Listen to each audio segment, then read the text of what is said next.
à tous et à tous. Bienvenue dans ce nouvel épisode d'Echo Astro TV. Aujourd'hui, nous allons vous proposer une interview exceptionnelle. N'est-ce pas, Émilie ? En effet, nous avons le grand honneur d'accueillir le célèbre botaniste français Francis Allais. Il a passé sa carrière à étudier les forêts tropicales de la planète et surtout, il a eu l'idée d'étudier les canopées de ces forêts. Le grand réalisateur Luc Jacquet lui a d'ailleurs consacré un film qui s'appelle « Il était une forêt ». Je vous propose de regarder la bande-annonce. Je m'appelle Francis Allais. J'ai passé ma vie en forêt à regarder naître, vivre et mourir les arbres. Je voudrais, avant qu'il ne soit trop tard, vous faire partager ce voyage de toute une vie, l'histoire des arbres, des grandes forêts des tropiques.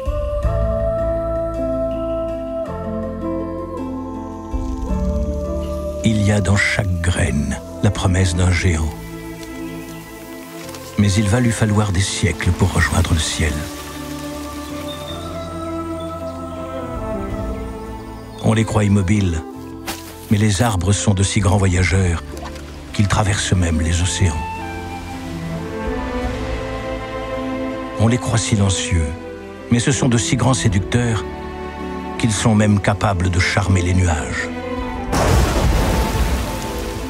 Mais dans leur course effrénée vers la lumière, ils peuvent devenir des guerriers féroces, capables de faire chuter les plus grands.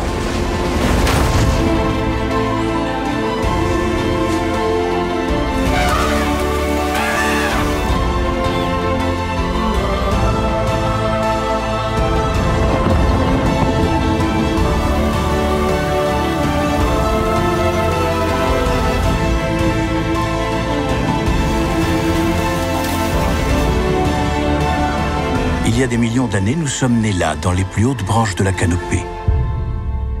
Mais nous l'avons oublié.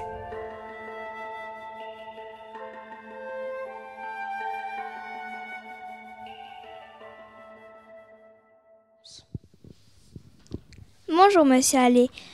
Merci beaucoup d'avoir la gentillesse de répondre à nos quelques questions. Qu'est-ce qui vous a donné l'envie d'étudier la biologie ?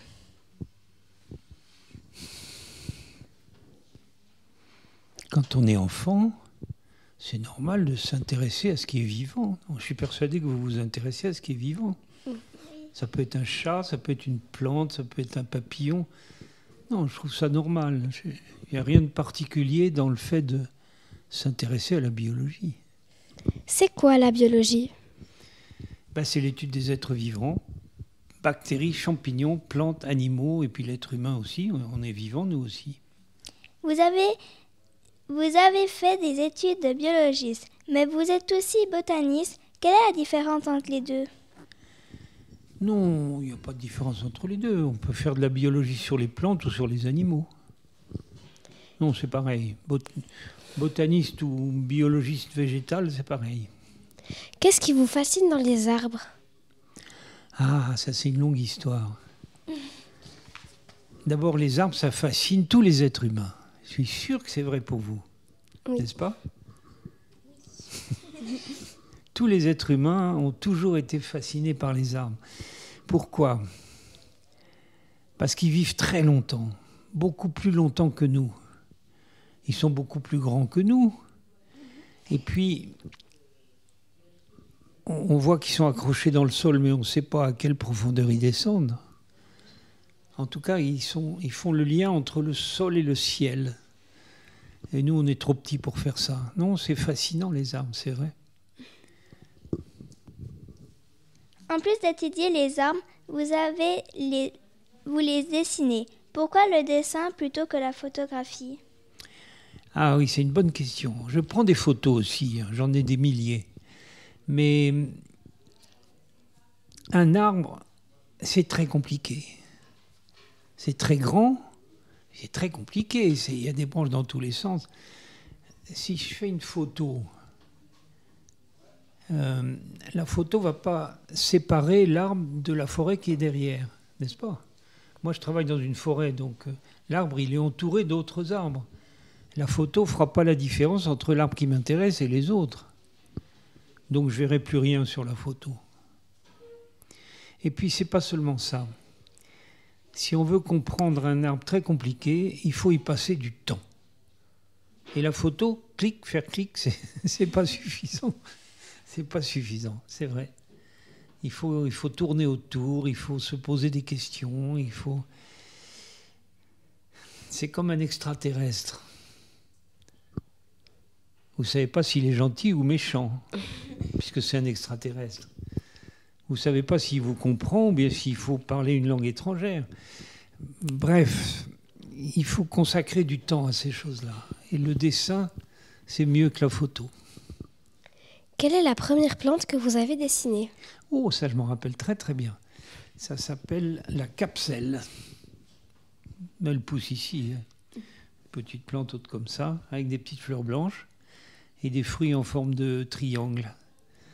Et voilà, je suis tombé sur cette plante-là, qui poussait sur mon balcon à Paris. Et j'ai gardé ce dessin. Connaissez-vous l'âge du plus vieil arbre de la planète? Alors ça, c'est une question difficile parce qu'il y a deux sortes d'arbres. C'est un peu compliqué. Il y a des arbres qui sont uniques. Un arbre très très vieux. Le plus vieux, c'est un pin de Californie qui a 5000 ans. Pas mal, 5000 ans. C'est pas mal, hein, c'est l'âge des pyramides d'Égypte. Vous voyez? Ça veut dire que quand Pharaon faisait construire sa pyramide, cet arbre-là, il était en train de germer. Mais il y a une autre sorte de vieil arbre, ce qu'on appelle des clones. Et c'est des centaines, voire des milliers de petits arbres côte à côte, tous identiques, parce ils proviennent tous du premier. Alors là, ça peut devenir bien plus vieux. On parle de 80 000 ans pour les plus grands clones. Mais je ne sais pas si votre question porte sur des arbres uniques ou sur des clones. C'est un peu compliqué. Quelle est la durée de vie d'une feuille dans une forêt tropicale? D'une feuille? Ah. Il y en a qui vivent pas plus longtemps qu'ici. Il y a des feuilles qui vivent 6 mois, 8 mois, comme ici. Et puis il y a des feuilles qui vivent très très longtemps. Par exemple, 100 ans. La plus grande feuille du monde, je suis très fier de ça, c'est moi qui ai trouvé la plus grande feuille du monde. 27 mètres sur 4. C'est-à-dire que ça ne tient même pas dans la pièce, là. Hein. Je ne sais pas si ça tiendrait dans la maison. Eh bien, cette feuille-là, elle avait 100 ans. Pourquoi un panneau cloué sur un arbre ne monte-t-il pas au fur et à mesure que l'arbre grandit? Je n'ai pas compris. Pourquoi un panneau cloué sur un arbre? Ah oui, il ne monte pas. Ouais. Il y a des gens qui pensent que ça va monter. Chez moi, il y a un jardinier qui a fixé une balançoire pour les petits. Il l'a fixée sur une branche. Il m'a dit, ça m'ennuie parce que la branche va monter. Et j'ai dit non, il n'y a pas de souci, la branche, ça ne monte pas. Non, les plantes, ça monte par le sommet, tout à fait en haut. Mais ce qui est déjà mis en place, par exemple le tronc, aucun souci, ça ne monte pas. C'est surprenant, mais c'est comme ça. Voilà. Quelle est la plus grosse graine du monde? La plus grosse graine du monde, elle vient des îles Seychelles, à côté de l'Afrique. Elle est comme ça. C'est le palmier des Seychelles, oui, comme ça, voilà. Combien pèse-t-elle? 20 kilos? Non, 15 kilos. Allez, je ne sais pas. À C'est cause une très du grosse graine. Il vaut mieux pas la recevoir sur la tête. À cause du changement climatique, les sapins, les mélèzes ainsi que les hêtres sèchent et meurent. Par quel arbre faudra-t-il les remplacer? Mais attendez, c'est compliqué votre question, parce que le changement climatique, c'est pas seulement la sécheresse. Ça peut être aussi la température qui augmente. Il fait de plus en plus chaud. Mais il n'y a pas d'arbre qui soit mort à cause de la chaleur, non. Il meurt peut-être à cause de la sécheresse. Mais ce n'est pas la totalité du changement climatique, ça. Par quoi les remplacer? Moi, je remettrais les mêmes espèces. Un peu plus, peut-être, parce que c'est mieux d'en avoir plus. Puis comme ça, s'il fait sec à nouveau, il y en a qui vont mourir, mais les autres seront là. Les arbres transpirent, mais peuvent-ils faire pleuvoir? Oui, absolument. Ils sont capables de faire tomber la pluie. Oui, c'est une très jolie découverte ça a été fait il y a... C'est pas vieux, ça fait 15 ans à peu près qu'on sait ça. Actuellement, les forêts tropicales africaines et amazoniennes sont en feu. Pourquoi? Africaines? Oui, sans doute, il y en a qui brûlent en Afrique. Je penserais plutôt à l'Australie. L'Australie, c'est terrible en ce moment. Hein. J'ai des copains australiens qui... Leur maison a brûlé. Voilà. Alors, l'Amazonie, c'est pas de chance, parce qu'il y a eu une année très sèche. Évidemment, ça favorise les feux. Et puis le président brésilien, qui s'appelle Jair Bolsonaro, il a décidé qu'on pouvait brûler la forêt, que c'était pas grave, et que ceux qui brûlent la forêt, ils seront pas poursuivis par la justice, ils n'auront pas d'amende à payer, on leur en voudra pas. Ah ben donc, tous les pauvres Brésiliens qui n'ont pas de terre pour cultiver, et ils ont brûlé la forêt. Donc c'est en partie la faute du président brésilien et en partie la faute du changement climatique. Est-ce que la situation est critique pour ces forêts? Est-ce que là... Situation est critique. Ah oui, complètement. Oui, oui. Oui, parce que au Brésil, il y a beaucoup de monde. Une fois que la forêt a brûlé, on ne va pas la laisser repousser. On va cultiver le sol où il y avait la forêt avant. Et donc, on ne voit pas comment elle pourrait revenir. Non, la situation est critique. Oui. De nombreux peuples vivent dans ces forêts. Avez-vous eu des contacts avec eux? Oui, bien sûr. Oui, oui. La difficulté, c'est d'avoir une langue commune. Si on peut se débrouiller en espagnol ou en portugais, ça va. Mais si les gars parlent que leur langue locale, ben, on est coincé. Mais souvent, on en trouve un qui parle espagnol. C'est quoi une forêt primaire? C'est une forêt qui n'a jamais été abîmée. Jamais été coupée, jamais été cultivée. Voilà.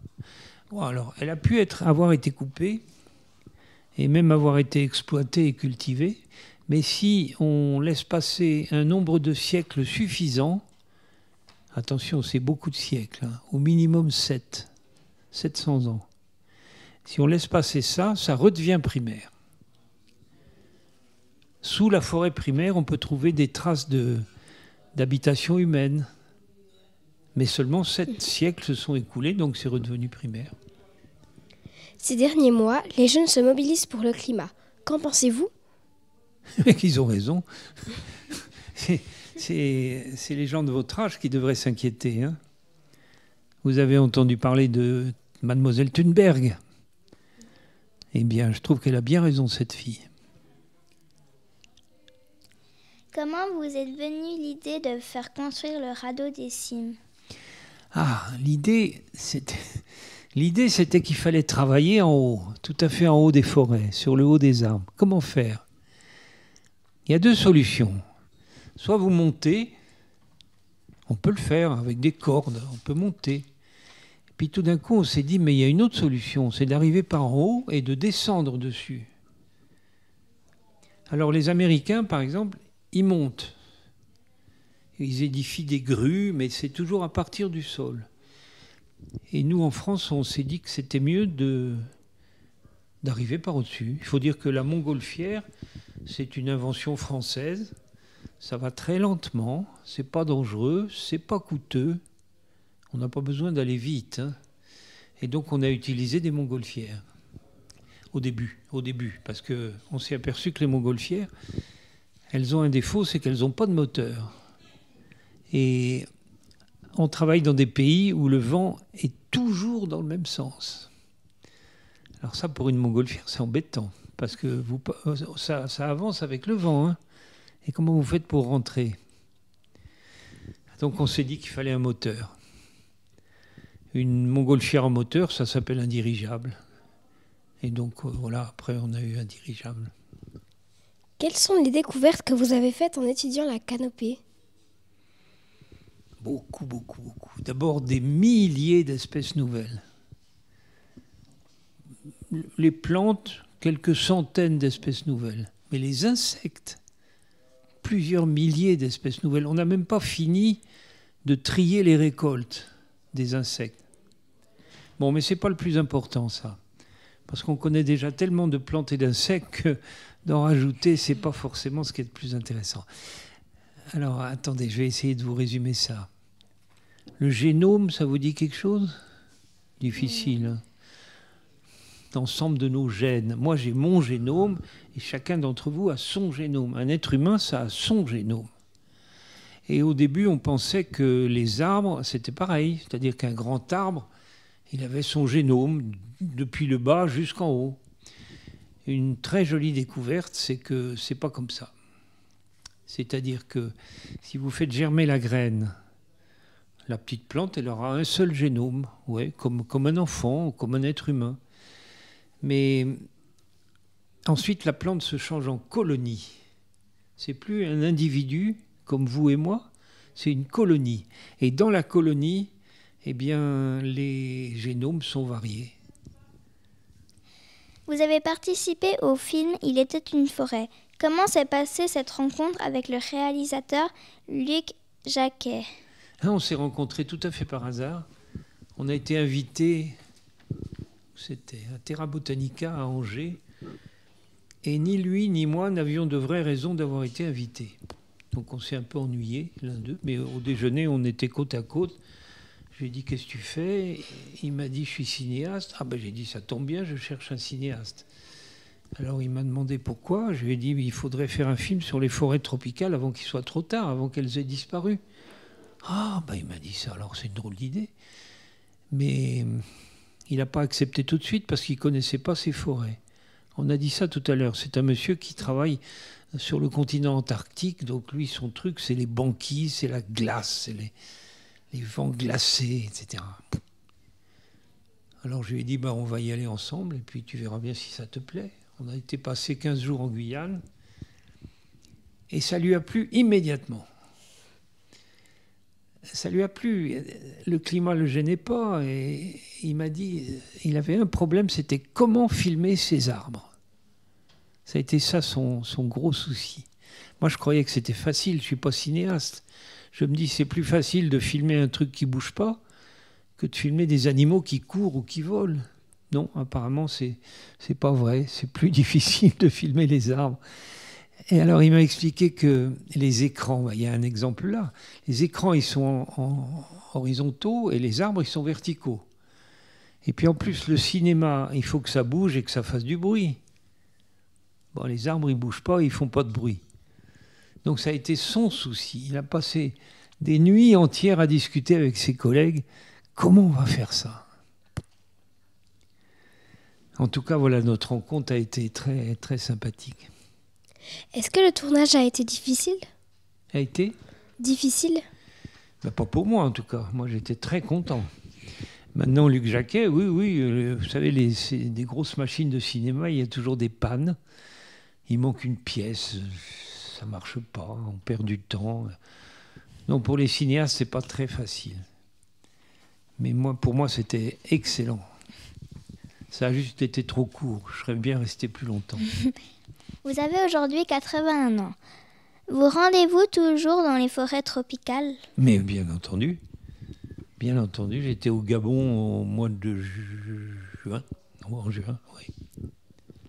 Merci beaucoup, monsieur Allais, d'avoir pris un moment pour répondre à nos nombreuses questions. C'est vous qui êtes gentil. Quant à nous, on se retrouve très bientôt pour de nouvelles aventures. Bye bye!